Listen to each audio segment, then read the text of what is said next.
ನಿನ್ನ ದೇವಿಗೆ ಸೌಮ್ಯವಾದ ಮುಖ ಇದೆಯಂತೆ. ನಕ್ಷತ್ರದ ಹಾಗೆ ಮಿನುಗು ಬೆಳ್ಳಿ ಕಣ್ಗಳು, ಎರಡು ಕಾಮನ ಬಿಲ್ಲಿನ ಹಾಗಿರೋ ಹುಬ್ಬುಗಳ ಮಧ್ಯೆ ಮುತ್ತೈದೆತನಕ್ಕೆ ಚಿಹ್ನೆ ಅಂತಿರೋ ಕೆಂಪು ಕುಂಕುಮ, ಹೊಳೆಯೋ ಕೆನ್ನೆಯ ಮೇಲೆ ಅರಿಶಿನ,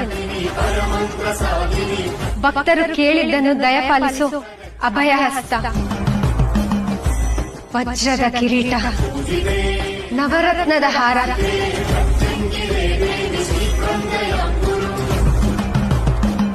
ಸರ್ವಾಲಂಕಾರ ಭೂಷಿತೆಯಾಗಿ ಗರ್ಭಗುಡಿಲಿ ಕೂತಿದ್ದಾಳೆ.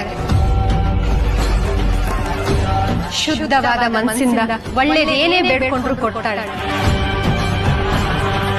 ಅಮ್ಮ ಅಂತ ಕೂಗ್ದಾಗೆಲ್ಲ ಭಕ್ತರ ಜೊತೆ ಎಲ್ಲಾ ಕಷ್ಟದಲ್ಲೂ ಜೊತೆಯಾಗಿ ಹೆಜ್ಜೆ ಹಾಕ್ತಾಳೆ. ಇದು ನೀವ್ ನಂಬಿರೋ ದೇವಿ ರೂಪ.